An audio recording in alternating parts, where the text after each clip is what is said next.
Ola, amigos e amigas contistas! Benvidos e benvidas a un novo episodio de Contos Revoltos, un programa para os amantes dos contos.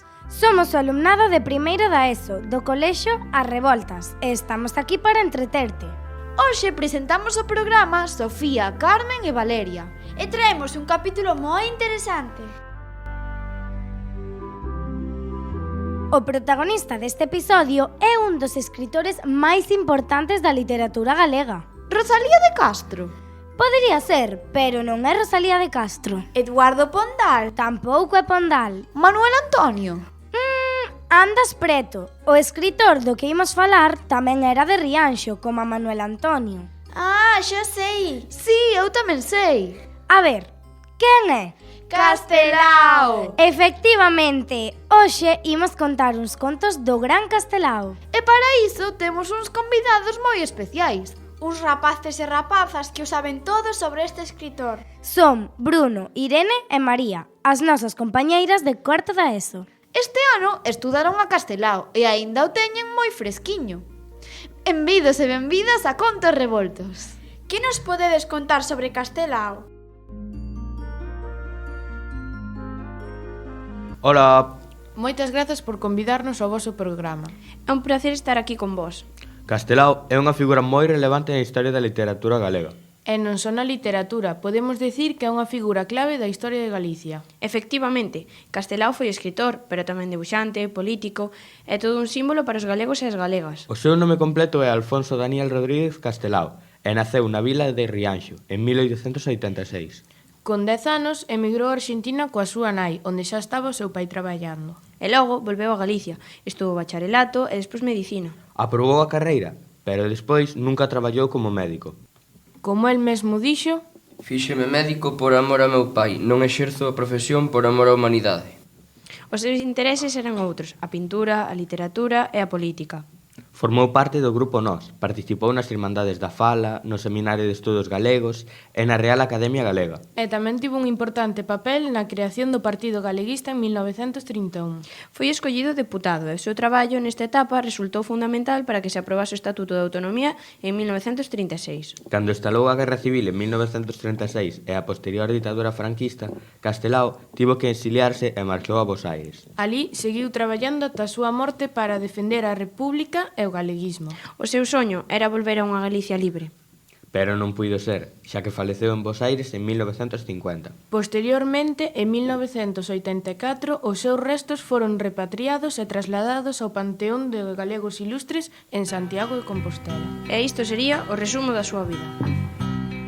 Compañeiro Daniel, de vida innumerable, como os astros do ceo e os camiños do mar. Na tebregosa noite da patria inhabitable, temos de nos recordo como unha luz albar. A ti falo, Daniel, morto lonxe da terra, es noso e a tua luz, a lume escuridade, que nos deixou a historia de 3 anos de guerra en que os lobos... Xa sabemos moitísimo sobre a súa vida. E que nos podedes contar sobre a súa obra literaria? Pois Castelao cultivou o xénero narrativo, o teatro e o ensaio. Entre os seus ensaios destaca Sempre en Galicia, no que recolle o seu pensamento galeguista. E na súa produción teatral escribiu a obra Os vellos non deben de enamorarse. Por último, na súa obra narrativa temos unha novela curta titulada Un ollo de vidro e unha novela longa titulada Os dous de sempre. E tamén escribiu un libro de relatos sobre a súa vida titulado Retrincos. E por último, a obra máis orixinal de Castelao é Cousas, na que combinou literatura e debuxo. Cousas é un conxunto de relatos curtos que van acompañados dunha ilustración feita polo propio Castelao. Ofrecen un mosaico da realidade galega do seu tempo. Castelao describe o mundo mariñeiro e labrego, a emigración... Se vos parece, podemos contarvos algunha cousa de Castelao. Sería fantástico! Como estamos no mes de febreiro, poderíades contarnos algún conto relacionado con esta época? Ten algún relato relacionado co amor? Ala, que romántica! Febreiro é o mes da Candeloria, cando casan os paxariños, e tamén o mes de San Valentín. Pois sí, un relato sobre amor sería moi acaído para estas datas. Pois sí que ten algúns relatos amorosos. Imos lervos un moi entrañable. Pois veña, non se fale máis. Len este conto Manuel, Aarón e María. Dentro conto!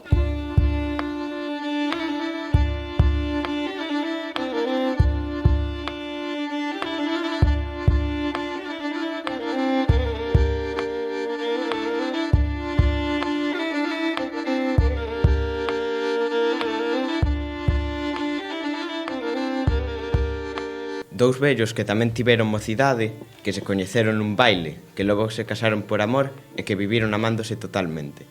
Dous vellos sempre xuntos e sempre calados, que viven escoitando o rechouchillo dun xílgaro engaiolado, sen fillos e sen amistades, sós. Antonte levaronlle o viático, o vello e onte morreu.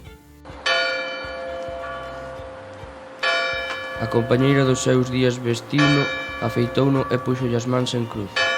Hoxe entraron 4 homes e sacaron a caixa longa onde vai o morto. A vella saiu á porta da casa e, coa voz amorosa dos días de mocidade, despediuse do seu compañeiro. Pica logo, Eleuterio. E os veciños que acudiran ao espectáculo tapáronse as bocas e riron cos ventres. A despedida vella foi rolando e chegou ao casino, e o deica logo Eleuterio xa se convertiu en motivo de risa. Todos se riron. E ninguén se decata con que Edora, a bella namorada, chamará pola morte nesta noite de inverno.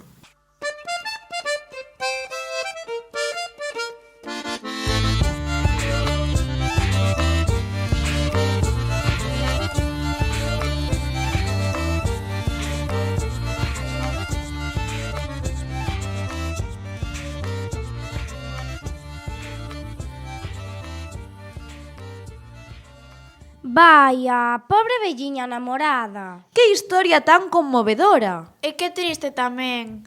É certo. Poderíades contarnos un conto máis alegre para rematar este episodio de Castelao? Claro, como estamos en febreiro e o Entroido está próximo, podemos contar un conto relacionado con estas festas. Iso sería fantástico. Len este relato Bruno e Nico. Imos co conto!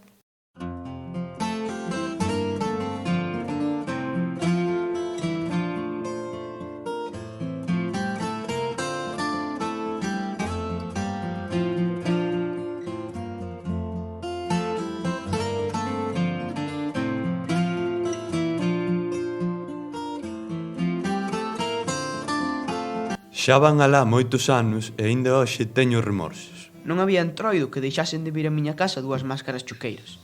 Sempre os dous mesmos esterqueiros, coas mesmas caretas, cos mesmos traxes, cos mesmos ditos. Eles sabían un segredo amoroso da miña mocidade.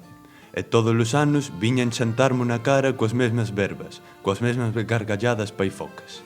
As dúas máscaras batían o chamador da miña porta todos os domingos de entroido, xustamente todos os anos, no mesmo día e a mesma hora. Eu adoecía por descubrilos, pero onde xamais logrei nin tan sequera unha sospeita guiadora. Eles chamaban, entraban, proaban o meu segredo, rían a cachón e logo fuxían, deixándome alporizado de carraxe. Un ano comideinos con aguardente e puxen diante de sí unha garrafa chea de purgante Leroy, menciña que agora xa non se estila. Os choqueiros cheiraron ao aguardente, probarono con sospeita, vaduaron algún chiste a miña conta, arrumbaron as gorxas e pouco a pouco foron enviando a garrafa enteira. De modo que a cada un cadroulle de tomar 15 purgas, pola baixa. Ían ben servidos os malpocados, pero o meu divertimento durou pouco. Axiña de se marcharen, comezaron os remorsos a rillar na miña conciencia.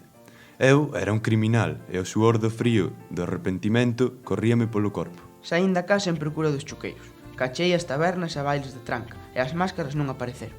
Preguntei a moita xente e ninguén soubo darme razóns dele.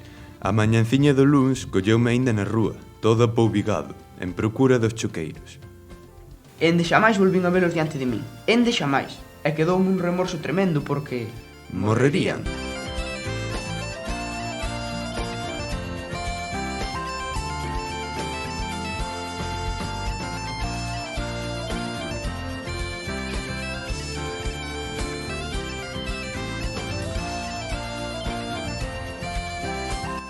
Con este conto dos dous choqueiros, imos rematando o capítulo de hoxe. Moitas grazas aos compañeiros e compañeiras de cuarto da ESO por colaborar con nós neste episodio. Por ensinarnos tanto sobre Castelao e por lernos estes fermosos contos de cousas.